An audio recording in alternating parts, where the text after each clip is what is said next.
It is Tuesday, September 23rd, and Sashef here just got absolutely humiliated and humbled by the professor of Dynasty from the great Pacific Northwest, Professor J. Cheers to a great matchup. Cheers. It was, High scoring, very high scoring. I've taken some bad beats. That wasn't one of them.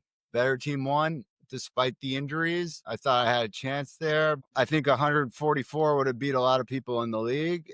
It just wasn't enough for the professor coming in, beat up, 3 quarterbacks down. And then your dude, Mark Andrews, balls out on Monday night, picks up the slack for Zay Flowers. And there you go. We're both at 2 and 1. Both at 2. I wouldn't have it any other way. Both at 2 and 1. A lot of injuries on my team. A lot of injuries. Well, you did win in fantasy football. I actually had the privilege of attending the Buccaneers home opener, which I believe we put a beer bet on. And while we didn't kick the shit out of them, there was a point where it felt like we were doing that. It was 26-3, but the Jets got back in it. They blocked a punt. Some crazy shit went down. Todd Bowles stopped blitzing for the whole second half. And then all of a sudden, we got to go down there and kick a field goal. And I'll tell you what, though, it was 96 degrees in Tampa. It felt like 100. There were 4 people in my section who got medical attention. That heat is no joke. That is a strategic advantage for the Buccaneers because we practice in it. And the Jets came out fast, but then, man, they didn't look like they wanted to be there. Those uniforms, loved it. Loved the creamsicles. What a pleasure. Tyrod Taylor, he played actually pretty well. Garrett Wilson just catching everything. Looking top 6, huh? Look at top 6. Garrett Wilson looked like a top 6 receiver, huh? Sure. The guy who looks like one of the best receivers in the league for the foreseeable future wears number 2 for the Tampa Bay Buccaneers. And he made an insane one-handed catch over Sauce Gardner, which respect from one Sauce to the next. But Egbuka is that dude. And we're going to need him now that Mike Evans is hurt. So with that, I'll let you segue right into it. Yeah. Crazy NFL week. I mean, the injuries are crazy. Even the injuries from the week before. I beat my co-host not having Jaden Daniels injured, right? So Marcus Mariota showed up for those that started him. I beat him not having Justin Fields. I actually was able to pick up Tyrod Taylor on waiver wires, started him, and that's part of the reason why I won. So listen to the podcast for the waiver wire pickups and the starts. You don't pick up waiver wire guys just to put them on your roster, even in Dynasty. Dynasty is still a week-by-week game, right? I needed to win this week. I didn't want to go 1-2. I picked up Tyrod Taylor. I put him in there. Who'd you drop for Tyrod? Emmanuel Wilson, whose snap share. That's the guy you're high on. You're high on. I am high on him. His snap share is going downhill, and it went uphill. But still, the thing is, like, you gotta look. That's what I'm trying to say is like it's a week to week. But you could hold him, or you can go win your week. Exactly. You got to know where you're at and where your team's at, and sometimes you go win your week. Win what you need, and in my opinion, Dynasty turns into a week to week game early in the season, right? When you know that you're not going to contend or make the playoffs, then you start tinkering and trading and making like long-term moves. But if you know that if you have a chance to contend, especially early on, you try to go win a week the cheapest way possible, which is the waiver wire.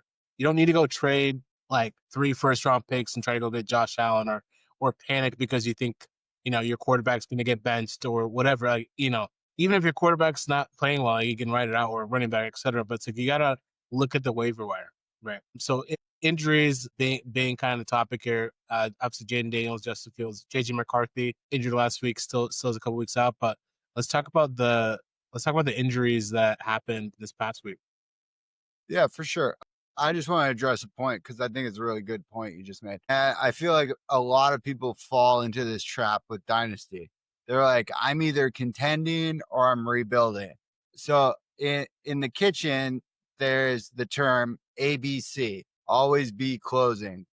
And in Dynasty, I think you should always be contending. That should be your mindset. don't go in with these grand schemes of how you're going to rebuild a team in 5 years with all this draft capital you've accumulated, and it's all just going to fall into place and you're going to outsmart. It's like, go win your week, go play the wire. Obviously you need to show patience and restraint. Don't try to mortgage the present for grand ideas of the future, because you don't know. Beautifully said. You don't even know if your league is going to be active next year, unless you're the commissioner and you got a pipeline of people that want to play, and maybe you do. But listen, I've been a part of a lot of leagues. We're in a lot of leagues. Between the two of us, we're in double-digit leagues, right? So there's some leagues that might not make it till 2026. So why would you try to, quote unquote, mortgage the present for the future that might not even exist? Right? Great. Right. Oh, you have the 101 in 2026. That means nothing if the league goes defunct, right? So play for the present, right? What's good for me right now?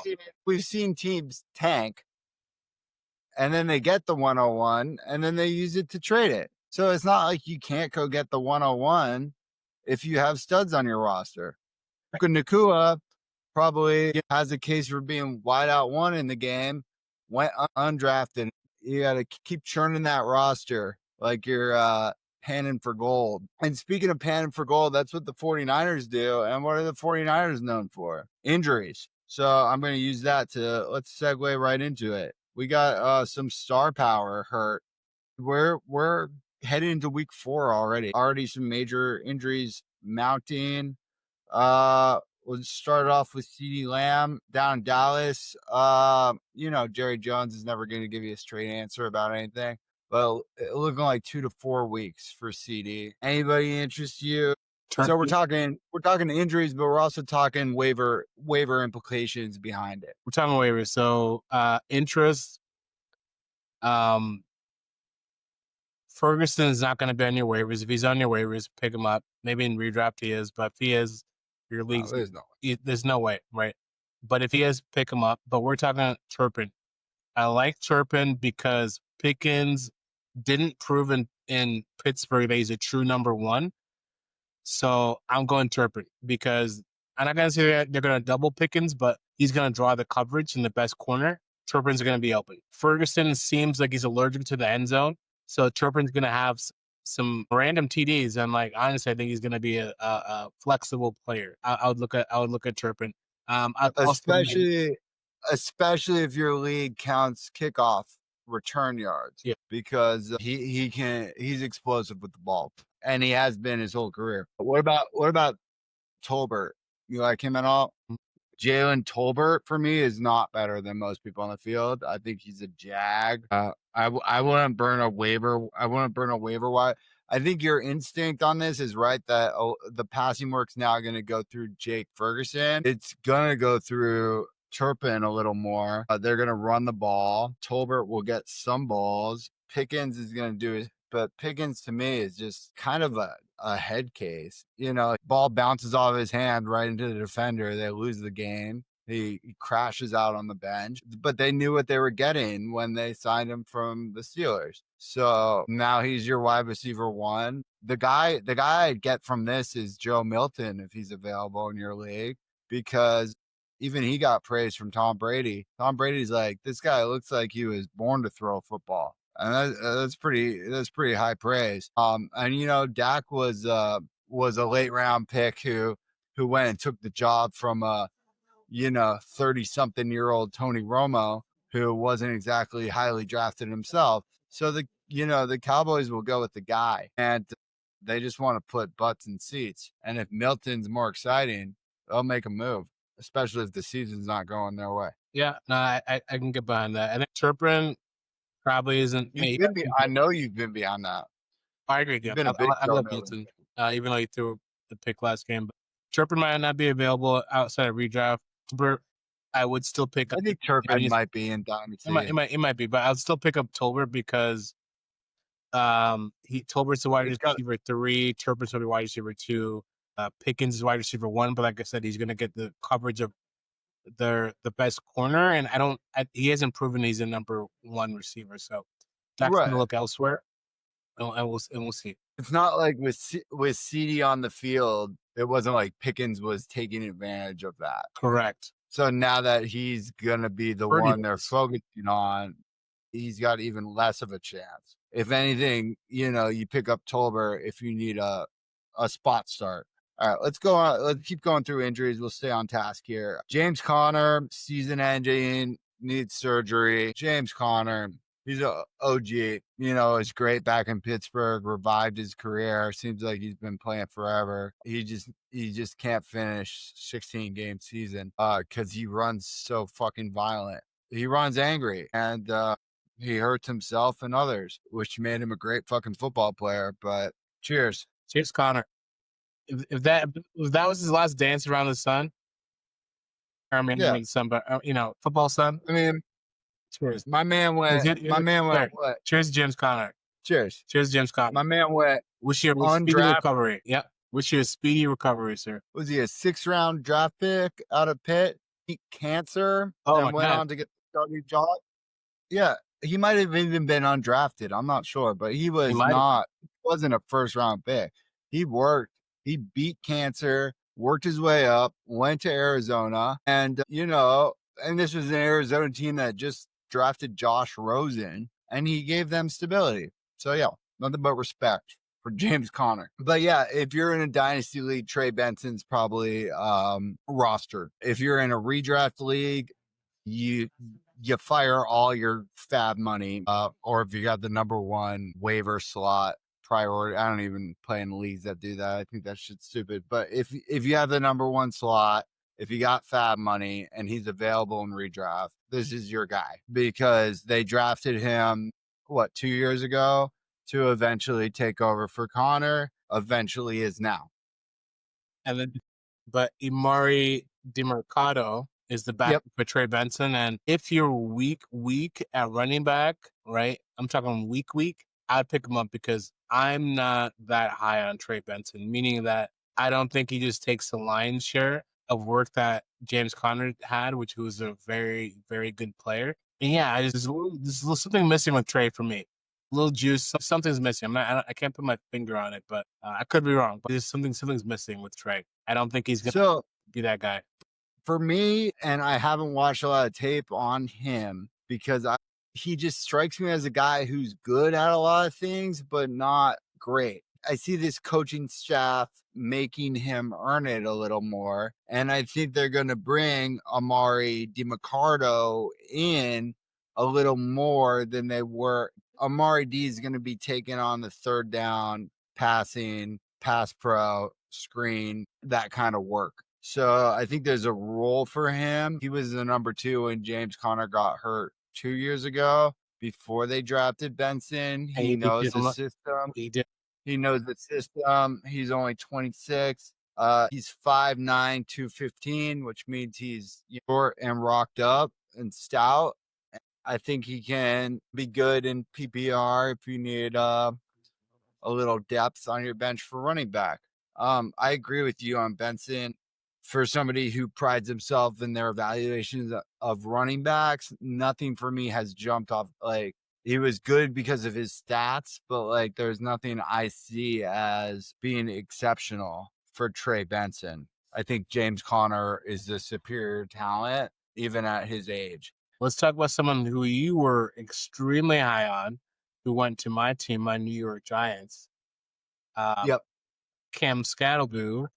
What's his outlook with the Tyrone Tracy injury? I mean, Tyrone Tracy was already giving up work, but what is Scadaboo? Is he a league winner? What say you? Is he a league winner? Yeah, you were high on him. I remember you sent me a message. You said, "Don't." Oh, I was very high on him. Yeah, he's a dog. He's a dog. I wish I would have. What do we say on this show? Go get your guy. And and he was my guy, but I just didn't have shout out to the newlywed for grabbing him when he did. And he actually got 2 great running backs in that draft. They're both highly disputed, our guys at running back. Guys. And Jesus. That's Cam Scadaboo and Bayshal Tudin. Those are our guys. We're going to bring him on the pod. Yeah, we got to bring him on. but I'm also a big fan of Tyrone Tracy, and I think he's really talented. But I also think Brian D-Ball, Dayball, the ball, whatever, I think he's a fucking moron. I think he needs to not have a job. I think he's an embarrassment to the great city of New York. And like, how many years has this guy had? And this is what you're rolling out? Come on, dude.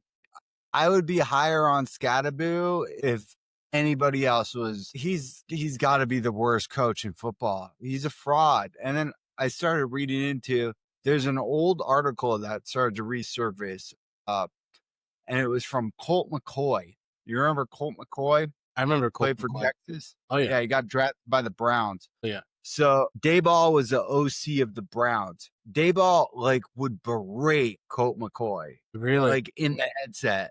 According to this article, he made him line up at fullback and then made him run a route. And when he ran the wrong route, Dayball's just yelling at Colt McCoy while the head coach is huddling the team up. McCoy's got the headset on and Dayball's still chewing out Colt McCoy. Like, this guy's he's a piece of shit. And he got this job because of Josh Allen and what the Bills have done. But this leash is he doesn't have it. It's like, think about some of the quarterbacks. Tommy Cutlets, like fucking was Ben DiNucci on there. Like, I feel for you as a New York fan, because this man is. His most damning situation is Daniel Jones. You paid the guy, you had him. He looks way better on a different team. I mean, you had Saquon, for God's sakes, and you're supposed to be an guy. Yeah. You know, we overhyped. It's like you kept Dayball and let Saquon, and I mean, I'll give you Daniel Jones, but there's no way that Brian Dayball is better than Saquon Barkley in any universe. Not at all. It's like, can you imagine if they would have used some of their draft capital to invest in offensive line and kept Daniel Jones and Saquon, and they got Malik Neighbors and had competent coaching? Like, they'd be great. He's terrible.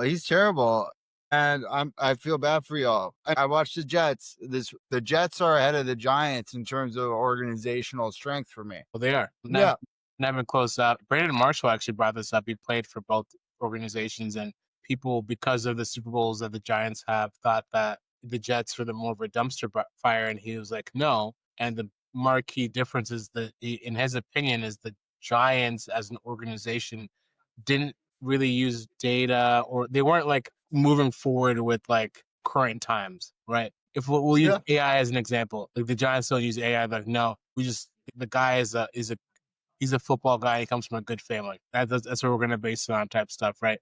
But just, things that don't necessarily always translate. But that's enough about the Giants. I love my team, but I think running back wise, I think one of the bigger injuries of the week was Najee Harris, and someone who I wasn't that high on. I don't know how high you were on him. Amari Hampton looked good last week, even though he was highly sought. I mean, Amari Hampton looks like a league winner now, bro. Like, the guy that they paid in front of him is injured for the season, and the team is probably like AFC Championship. Like, I joked about the Super Bowl, but now the Ravens lost. Chargers look good. Now the Ravens lost. Like, the Chargers look like an AFC Championship. I mean, the Chiefs are out. Ravens are probably out. I still like the Ravens, but they're probably out. So who do you got in the AFC? The Bills and the Chargers? I like the Chargers more than the Bills, honestly. I really do. Colts in the AFC? That'd be the story of the year. Colts look fucking good.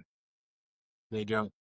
Yeah, Najee Harris didn't exactly start the season well when he pulled the old Jason Pierre-Paul on the 4th of July.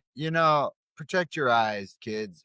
Not a good move. Najee, I drafted him in our startup. Disappointed in Pittsburgh, but I thought he had some juice left, and I was admittedly a little down on Omarion Hampton. I was, and no worries, because in a way, he looks like he's not great at anything, but he does everything well. And sometimes, what we say, rule number one is, ability is the best ability, and he's always available. Yeah, and he's available, and actually his ability is pretty above average. So yeah, he's gonna get work in that offense. Also, their tight end Will Disley got a little banged up. I forget the young man's name. Small school. O'Carian Grandazoo Grant. I'll have to. There's a tight end on the Chargers you should go check out. Rickies.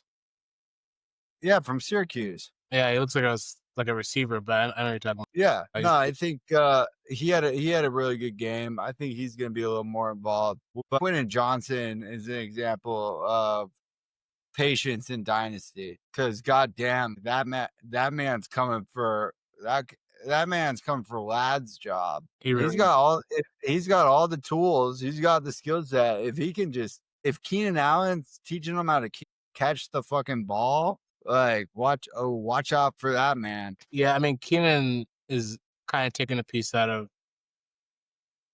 his pie, I would say, whereas like and Lad being his pie, whereas Quentin Johnson is just a guy, and Alonde Gadsden is who we're talking about before. Would you say Quentin Johnson's just a guy? No. Quentin Johnson is a guy.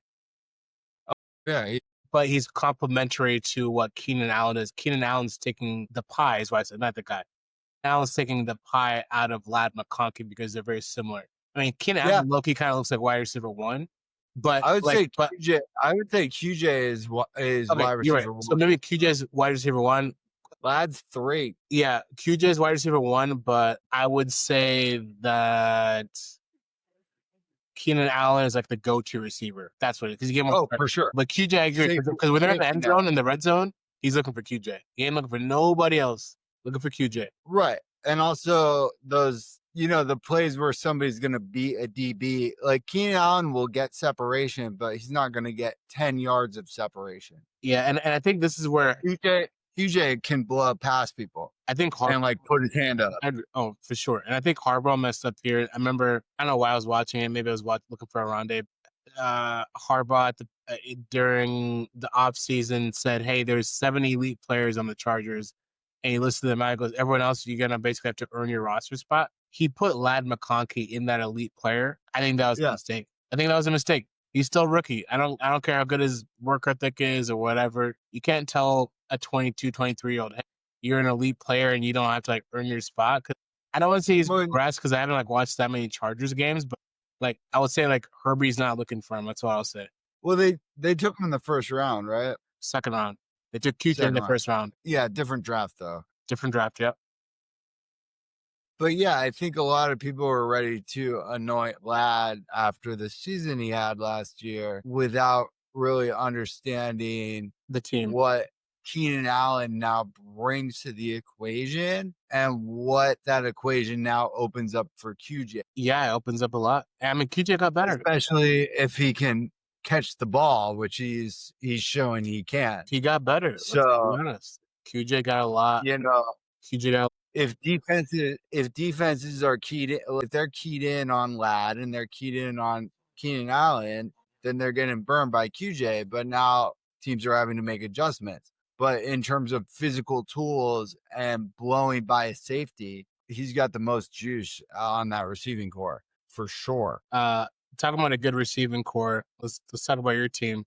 Talk about juice. How long is Mike Evans going to be out for with this injury? Man, Mike Evans absolutely love the guy. Mm. He gets a hamstring injury about every year. They're saying 3 to 4 weeks, but he's been making some cryptic comments, man. He's been saying, like I might not be playing much longer. So, and I think this is interesting because I don't think he'd be speaking like this if Emeka Egbuka was not as fantastic as he's been. Todd Bowles is like, we don't consider him a rookie.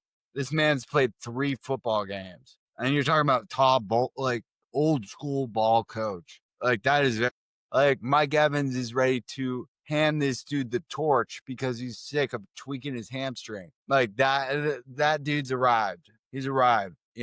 I've missed a lot in Dynasty. I got my guy. Who gave you advice about insane. He one-handed over Sauce Gardner. He just stupid.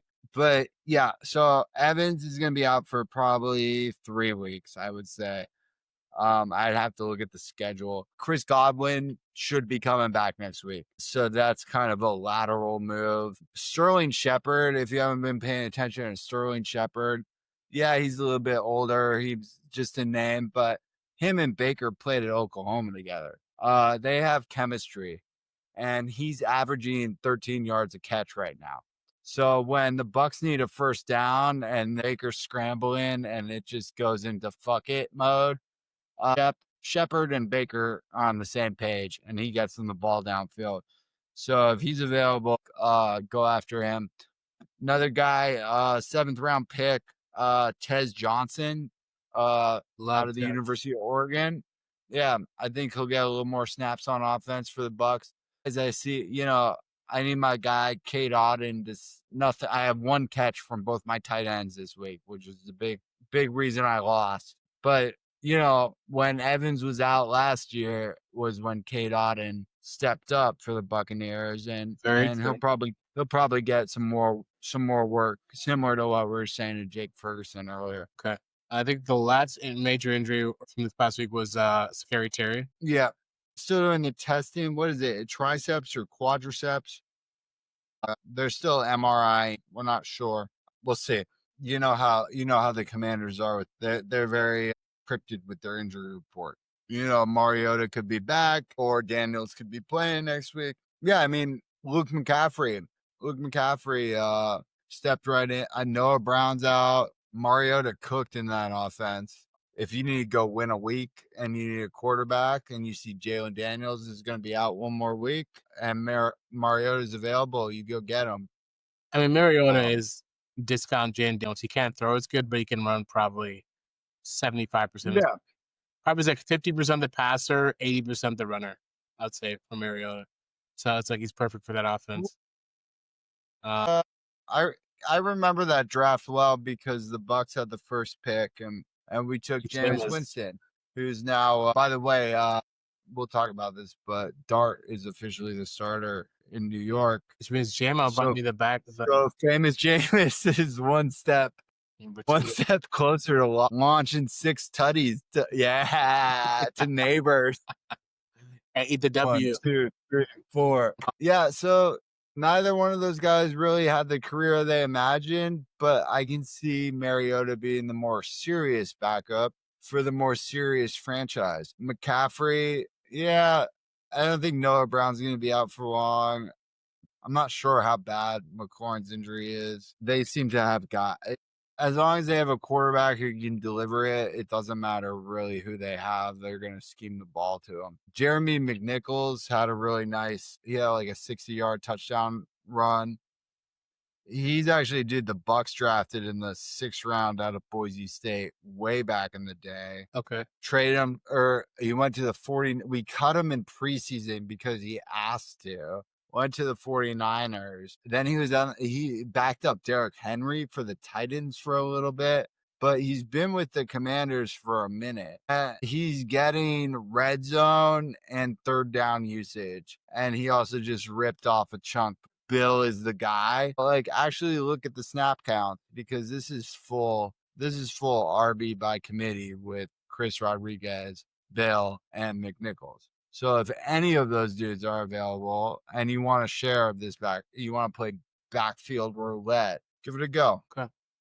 Yeah, I think that's it for waiver wires, injuries. You talk about week 30 recap real quick, kind of go through it. You can start with last night. Really, sorry, go ahead. Very, very quickly, I'm sorry to interrupt you, Professor. One guy I didn't mention on waiver wires, Parker Washington in Jacksonville. Travis Hunter, he's playing more snaps at cornerback right now. And with Denami Brown going out, Parker Washington 11 targets. I think he only caught 5 of them, but that's more on Trevor Lawrence. Parker Washington might be somebody in very deep leagues you can target. And then Parker also I'd go get and think about Parker Washington as the production you should be getting from Travis Hunter until they stop whether playing defense. So maybe in year 2, year 3, he's going to take some time. BTJ, I have no idea what's going on there. I'm just saying Parker Washington is showing more will to catch a football than BTJ. He had 11 targets last game. 11. He might have led the team in targets. I'm like, come on. So right. And then also kind of worth noting, Demarcus Robinson is coming back for the Niners. If he's available, maybe they need help at weapons, and Brock Purdy should be back next week. All right, let's get into it was a weird week of football. It was a weird week of football. I felt like there's some ugly games this week. I was at one of them. There's some ugly games. Let's get with one of the ugliest ones, which was last night with the Ravens. I think that's an injury. I think it was another injury. Talk some about the Ravens injury. Oh yeah. So I put Derrick Henry is down with the case of the yips. Yeah, he's got the yips. That's the worst injury. For our listeners who don't know what the yips are, it's when somebody who's really good at something just forgets what it is they were good at. It's a psychological disease. And you brought it up, to your credit, Professor. You brought it up, and I was like, well, just did it against the Browns. He didn't really need to. It's Derrick Henry. But, twice is a coincidence. 3 times is a pattern. And if I'm worried about it, then Henry's worried about it. The team's thinking about it. I really hope it's nothing physical, because it's like this, like where people is always for his entire career just hitting the ball to get him to fumble with all their might. And now he's like, wow, I wasn't expecting you to be consistently still trying to get the ball like that. I'm 32 and it's fumbling, because it's I'm trying to figure out what's going on. I'm hoping it's not physical, but maybe it's psychological. I will say, I would hope it was physical and not because psychological is worse. You can recover from a physical injury. Psychological injury, you might need to, go to Brazil like Aaron Rodgers and meet Mother Ayahuasca. I'm talking physical from like an age standpoint. He can't carry the rock high and tight with Derrick Henry arm strength for 4 quarters. He can do it for 3, which is why I was saying, maybe he's gassed, like mentally, like he's not remembering to carry how he usually does. Or maybe like he physically is like, I can do Derrick Henry for 3 quarters, but not for 4. Like that's the decline. It's not like, he declined this season or the end of this season or this game. It's like, he can do it for 3 quarters of prime Derrick Henry for another 2 years, which, to my other point, is then start freaking Keaton Mitchell. Derrick Henry needs an actual change of pace back. You need to give it to him 300 times a year like he's 25. Do you want to prolong the prime? Yes or no, Baltimore? You're 1-2. Get Keaton Mitchell in there. Well, number one, Derrick Henry is not in his prime. He's not. Well, what do the numbers say, though? What do the numbers say? The numbers say, I know it. Prime numbers. He's a statistical anomaly in terms of numbers, but in terms of highest yards per carry last year, while having I understand that. I understand. I'm just saying, look at running backs. After 30, they usually fall off a cliff. Except for he's been an anomaly, but I wouldn't say he's in his prime. What was last year? Was last year not a prime year for Derrick Henry? It was a prime year for Derrick Henry, but that doesn't mean he was physically in his prime. It looked like he was physically still in his prime, I should say. I don't know what he felt like. Right, because he was playing on a great team that also, how many years has he been a Raven? 2. Is this his second year as a Raven or his third? The second. Okay, so now guess what? Teams have film on you. Teams know your tendency. Teams know how you're going to be used, and you're a year slower. But he's not slower, though. That's not the thing. So the thing is, he still ripped off big runs. But if something that came to him intuitively, which was carrying the ball. Oh, so is that what you're saying? Like, that's worse if he has mental fatigue? Yeah, because now he's going to overthink it. Look at Younghoe Koo, who just got cut by the Falcons, who had won them a million games. He switched up his kicking stance because he was worried about getting power from an injury. And it messed his whole thing up. Sometimes older players can try to correct. It's like Derrick Henry shouldn't have to go back to the fundamentals of holding a football. Like nobody's going to ask him to hold the football all week in the facility. For me, They probably should. They probably should.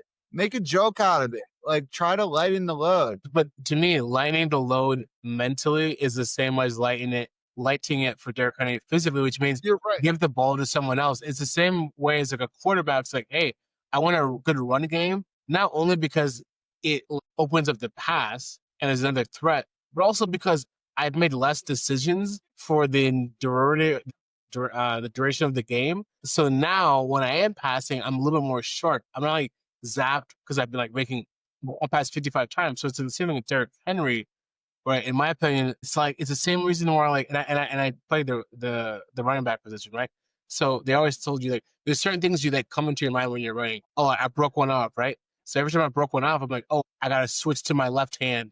If I'm going down the left sideline, I gotta switch to my right. Right. And those things that for some people it's not instinctive, so you might fumble it, but it's like there's certain things you gotta do. Am I gonna it's not like a quarterback, right? I think some of the game, because the NFL game is so fast, is like is taxing him a bit where he needs like a running mate where it's like, do I spin move? Do I stiff arm? Some players, it's like instinct when they do that, right? With Derrick Henry, I don't think it's instinct. I think he like processed it really quick.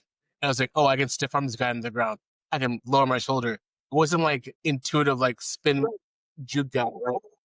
Yeah. I totally agree with you. I think he's overthinking it because he's like, I need to go win this game for my team. And he's like looking down the field and he's not even being, oh yeah, I didn't switch the ball over or I didn't lock it up like I usually do.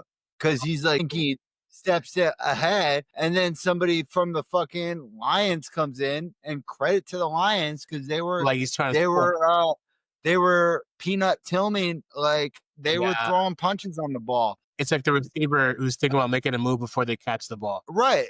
He's losing sight of your fundamentals in a way, and this is somebody I called the best running back in football.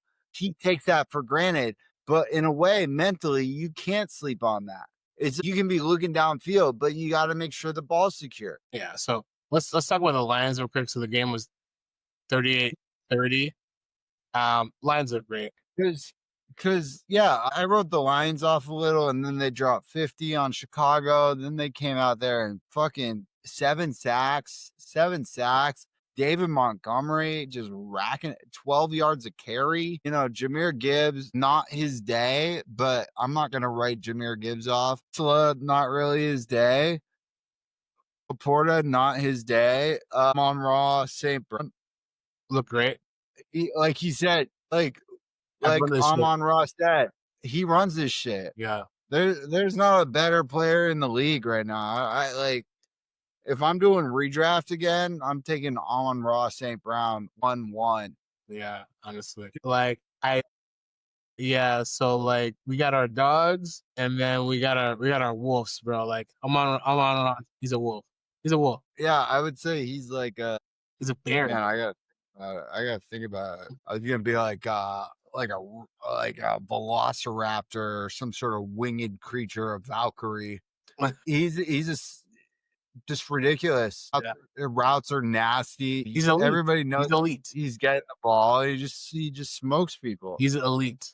That's he's what elite. We need to go. Okay, so this is a podcast that's not gonna throw around elite very frivolously. Amon-Ra St. Brown is elite. He's elite. Elite's top 5. For sure. Top 5. Let's do a little dynasty tidbit here because sometimes people get so wrapped up in combine numbers and they don't look at tape. But like, look at Amon-Ra St. Brown's like measurables. Like nothing. He's not Randy Moss. Like nothing's jumping out at you. It's just he's got the football IQ. He trains like a friggin' maniac.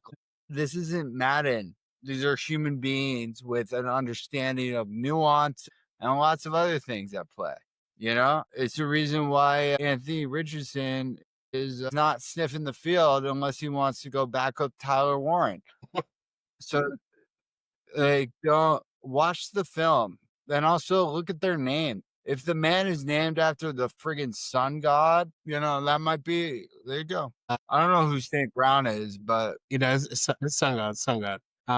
But yeah, I think no, I know who Amon Ra is. I'm just saying St. Brown. I see what you're saying. It's all good. I'm assuming Nobody's here for a theological debate. That's fair. Sunday night game. Another nationally televised game. You said the Giants were going to win this one, but yeah, I'm eating crow there. My Giants lost. I really think the Giants could have won it. They could have. The Chiefs didn't. If they put up points, Chiefs yeah. look great. The Chiefs still didn't look great. That's why they're 1-2. But no, the Giants. The Giants had a better coaching staff. They could have won that game. And a better quarterback. Russ was playing scared, in my opinion. Well, they do have a better quarterback. They're just not playing him. Yep, very true. Well, not better than Patrick Mahomes, but better than Russ. But yeah, he is starting now. I think you mentioned that earlier. So that was a big takeaway from the game for me. Jameis Winston? No. Jackson Dart. So we'll see what he looks like. But yeah, like I told many people, many Giant fans who said, hey, let the kids sit. I'm like, yo, Brian Daboll is week to week. How we play Dynasty here in season, right? Highly disputed. That's Daboll right now. Week to week. He doesn't have the opportunity to let the kids sit. You don't draft a quarterback in the first round, move up for another man or woman to coach that football team. No, he's got to see his guy. You want to go get his guy, play your guy. And he is. So I give him props. If it messes up his development a little bit, so be it. You do not draft a player and move up for him. You're an heir apparent to run your offense. They did not draft Jackson Dart to run some other coach's offense. So play the What is Brian Daboll's offense? What is it? What is it? I mean, what has he done? He's like the Mitt Romney of the New York Giants. He's sold off all your talent. Like, look at Daniel Jones. Look at, like, the guy must be working for somebody else. Like, are you sure he's not a plant? Like, he's just, like, he might trade Malik Neighbor. He might just burn, like, the guy might be a Soviet spy, dude. Like, he's awful. Okay, that's good. He's the worst coach in the league. I want to talk about Raheem Morris tabbing up the Panthers after he lost by 30 to them in Charlotte.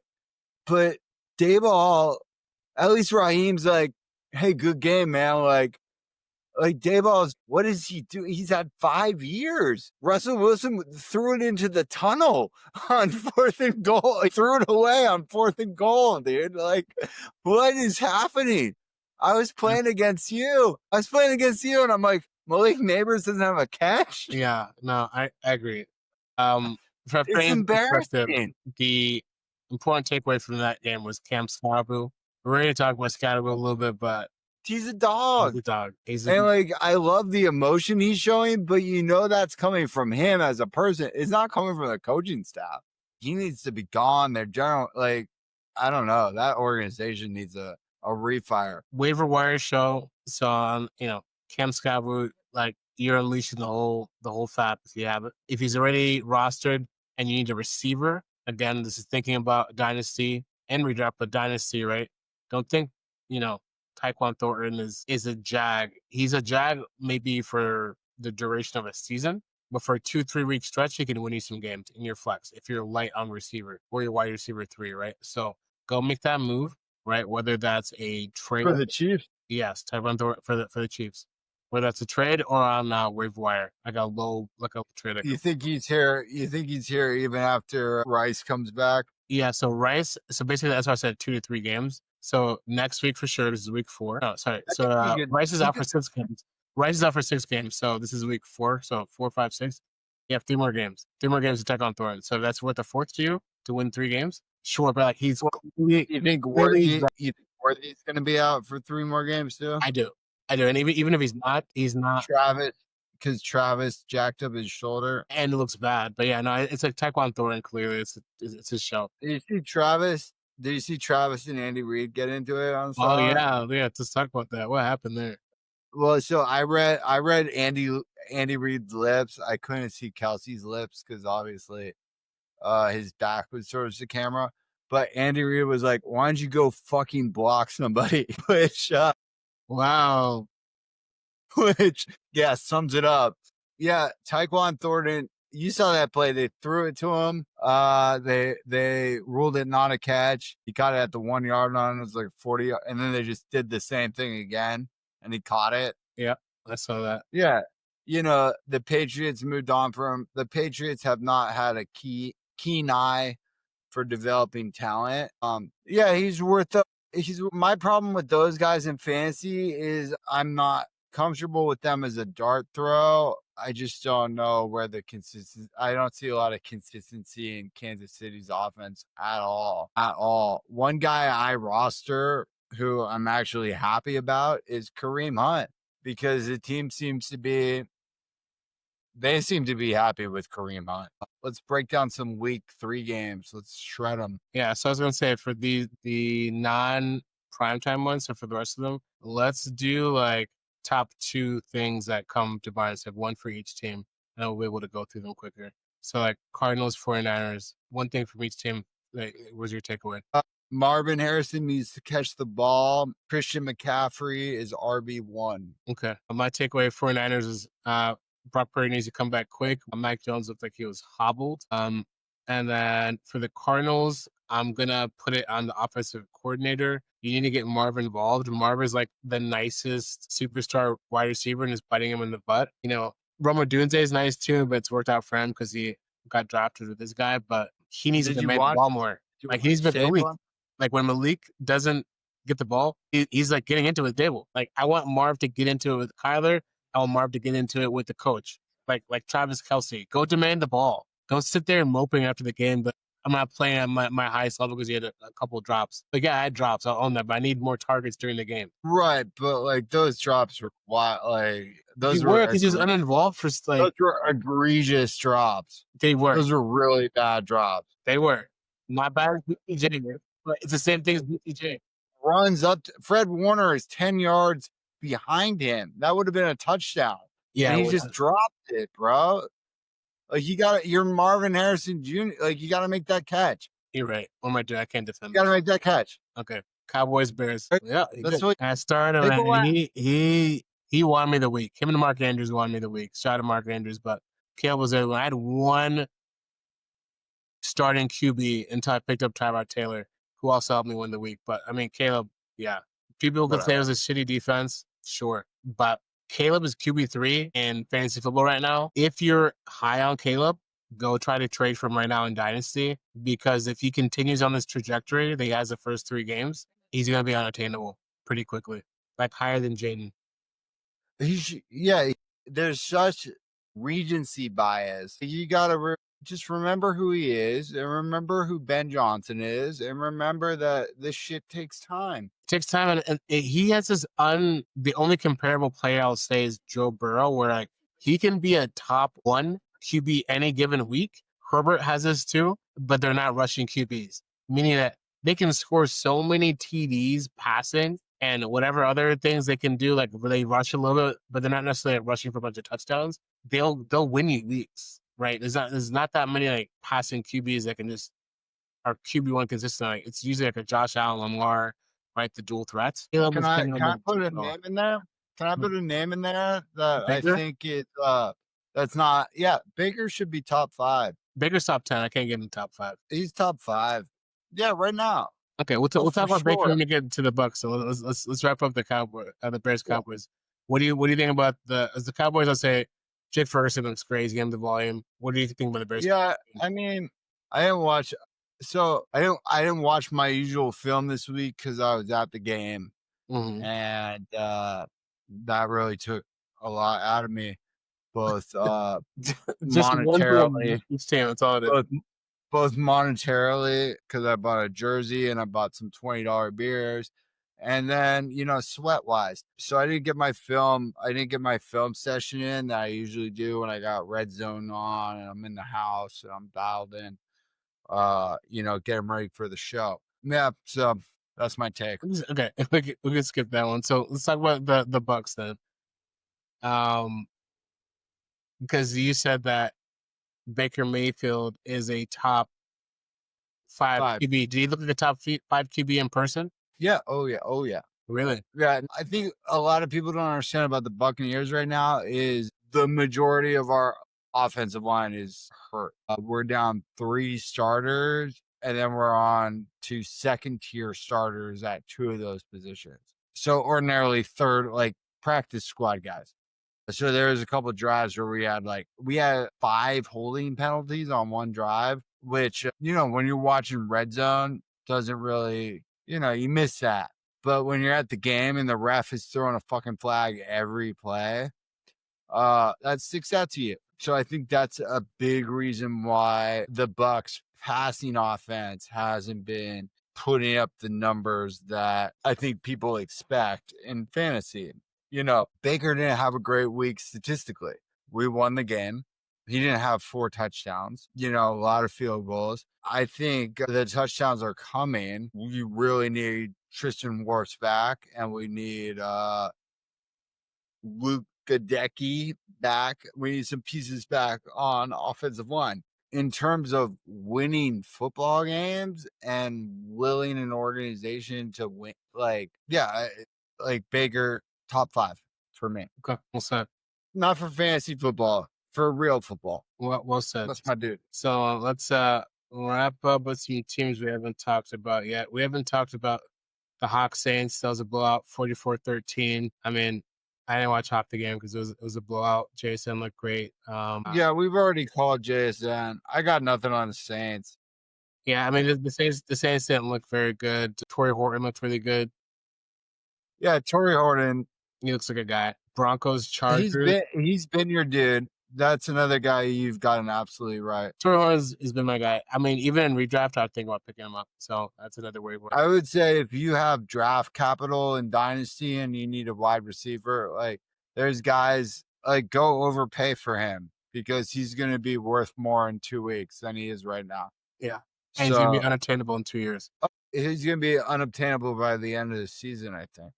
Yeah, honestly. He's going to be descending still. Broncos, Chargers. We already kind of talked about that, the Martin Hampton and the Jags, Texans.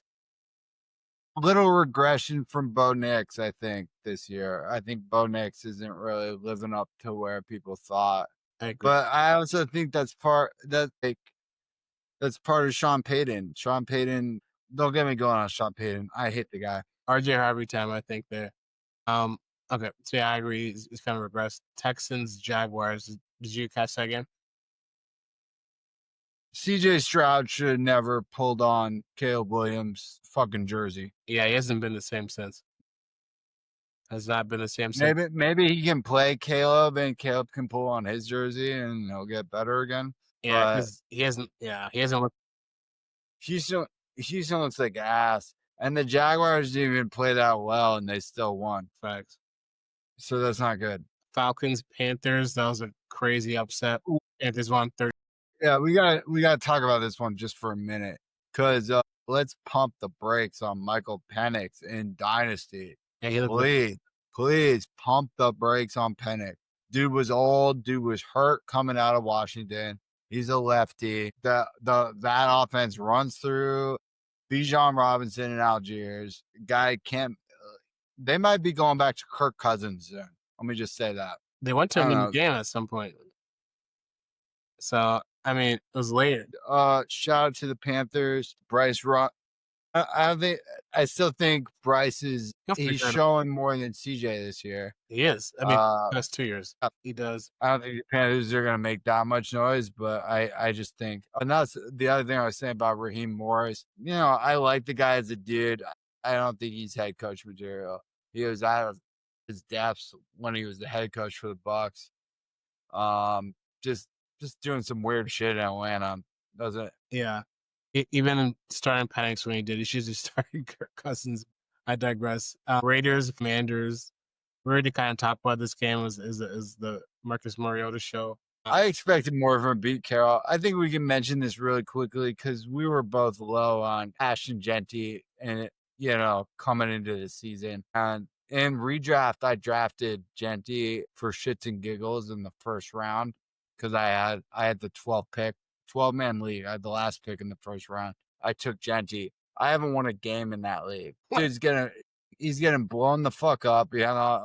He talked too much shit early. That's what he did. Right, I was higher on him right. than you, but yeah, he just talked too much shit. He needed to just play. He really Yeah, go play it. Go play it. But like he can't get past the line of scrimmage. So he's getting blown up. the Raiders are in trouble. The Raiders are in trouble. Even Brock Bowers is taking a hit. All these people, everyone was like certified studs are Taking hits. not. Yeah. They're not. Ready to Packers. Browns Packers talk to him. That was a crazy upset. Quinshawn Judikins. I was wrong about that motherfucker. Yeah, I was too. Whew. Eastern Crow, that he is great. He looks great. That's great. And I think, I don't know if you remember this, but I do. I said Max Crosby could have been a better defensive end than Myles Garrett. I was wrong. Yeah, you were. I cannot believe you ever said that, Doc. It's not even close. Close. Crosby's not a Hall of Famer, bro. Like there was footage. The Packers tackle just totally whiffs, and he goes, Jordan. Really? Oh my God. Because Miles beat him so quick, he had to like holler out to the QB. Yeah, maybe pump the brakes on the Packers a little bit. Maybe they were a little quick to anoint them. How about Joe Flacco with the Browns? Yeah. Yeah. Who doesn't like that? Harold Fannin, Quinshawn Judikins. That's good for Dynasty. It's good for football. It's good for football. It's crazy. Imagine if they would have kept Baker. Colts game. Colts are good. They're great. Dan Jones is Indiana Jones. There's actually kind of Jonathan Taylor. I don't know why. Jonathan Taylor, the hate was unwarranted. Yeah, I thought he was here for too, but yeah, he's different. He's really fucking good. He didn't win for any of his week though, unfortunately. Yeah, well, you know how I feel about his team. Yeah, that's true. Okay. Yeah, nothing on the Titans for me. Nothing about the Titans. Other than Ayla Mayor. Every episode. No. That's the only one. Calvin Ridley's toast. He's gone. Toast. He's toast. What's going on with their running backs? Is there anybody there? Tajay Spears is still an IR. He'll be back in a little bit. So you might want to, if he's available, you might want to grab him because they need a spark. They need a spark. But again, if Brian Daboll was in the league, the Titans coach would be the worst coach in the league. Okay. Besides Mike McDaniels, he's up there too. Speaking of worst coach in the league, I think the Patriots coach is not too far behind. Just playing these dinosaurs in front of Travion Henderson, who fumbled 3 times. Yeah. Same game. No, yeah, you're right. Travion needs to get the ball. Like Travion needs to chill out, bro. So they lost 21-14 to the Steelers. But yeah, I'm done with Vrabel. I don't want to see anymore. The guys who are like old school, you gotta keep up with the game, you know? And the people who are willing to die, the only constant in life is change. So it's like, cool, like you had to go earn your roster spot when you played for Bill Belichick. Well, guess what? Bill Belichick's getting beat up by like fucking UC. Like he can't and he's got a 24-year-old girlfriend. He's squeezing her ass at midfield after his team gets embarrassed. So maybe don't listen to whatever he said. The times they are a changing. Except for Bill Belichick, apparently. Eagles. Rams need to learn how to block a kick. Yeah, that was a crazy game. That was probably the most crazy ending. Not much. Yeah, it's kind of a regular game. Outside of that, I would have. So the Eagles are coming to Raymond James next week, and we're both undefeated. And as I've said before on this podcast, we own Philadelphia. Yeah, I've said that. So big game coming up. Yeah. Last game was a blowout, 48-10 Bengals Vikings, battle of the backups, but wasn't really a battle. So Jordan Addison's coming back next week. Oh, speaking of Jordan fucking Mason clinic almost willed me the week, but professor said no. I went and started Mark Andrews, like I said last week on the podcast. So it was a little start sit week winner. So people looking for the league winner. I'll give you the week winner. I will save the week for the next episode. Week winner. So there's 6 undefeated teams right now. 6, really? Yeah. So it's Chargers, Philadelphia, Tampa Bay, the Colts, San Francisco, Wow, really? and Buffalo. Oh, yeah. Philadelphia, Tampa Bay, Chargers, 49ers, Buffalo Bills. Indianapolis. Crazy that the Niners are 3-0. So Philly's playing Tampa Bay. Who you got? Philly. Tush push. Told you. You already know who I'm taking. You almost lost to the Jets, though. We didn't almost. I knew you were gonna say that, but like recall specifically sitting there in the third quarter, sweating my ass off, and it was 26-3, and I'm watching Tyler Taylor getting like we didn't almost lose. We just like stopped playing for a little bit while you guys almost won. I think we got Philadelphia's number. They're playing in Tampa. You know I'm taking Tampa. But now I'm more interested in who's going to stay defeated. Do we have any 0-3 matchups? Oh, great. Monday night, we got New York versus Miami. New York Jets versus Miami. That's a juicy matchup. We could talk about that one on the next show, but that's a juicy one. I got the Jets. You know what, though? Whatever team loses that game is that terrible. That coach is getting fired. And then we got one more 0-3 versus 0-3. We got the Texans versus the Titans. He's not going to. No, you don't see. I actually don't see him winning the game. Yeah, me neither. I take the Titans not because I have any faith in their coaching staff. I just think Cam Ward is probably a better quarterback. I like the way he handled his rookie season. Like he's been dealt a shit hand, and he hasn't been awful. What's up with CJ, man? Like he's not as bad as Anthony Richardson, but like, damn, I don't know. On Thursday night, who we got? Seattle versus Arizona. Is that in Arizona? Oh, thank goodness. Yeah, it's in Arizona. Because I might bench Kyler if that was in Seattle. I'm rolling out Kyler. JSN is a dog. Is Kenneth Walker back? Yeah, he played last week. Well, yeah. Did he play well? He played well the week before. I don't know if he played well last week. Let me check. Because Sharps was out. I know JSN played well. JSN's going to play well. 38. 16 for 38 and 2 touchdowns. You tell me. For Walker? Yeah. That's good. 16 for 38. 2 TDs. But 16 for 38 is not very good. I mean, I'll take 2 tutties. I don't care about the rest. I mean, I think Charbonnet is going to be back. He'll probably cut into his. That's a timeshare over there, which is not great for you. You don't have Kenneth Walker in Dynasty to be in a timeshare. Yeah, but it's a timeshare for sure. We'll let Kenneth Walker owners worry about that one. Yeah. Anything else you want to say? No. Masterclass this weekend. We're both 2-1. We'll learn from it. We'll be back next week. Yeah. And the world's most dangerous fantasy football podcast. Chef and the professor. Highly disputed. Let's have a drink and let's talk through it. Hey. Highly disputed.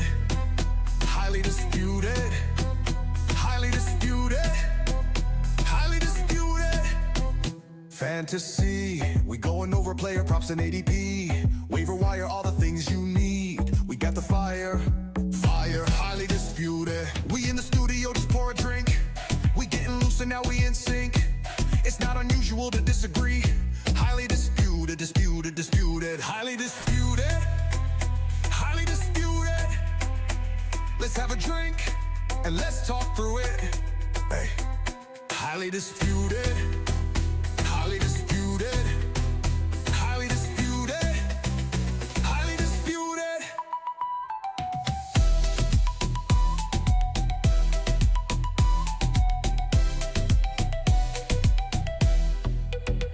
Fantasy, we going over player props and ADP. Waiver wire, all the things you need. We got the fire, highly disputed.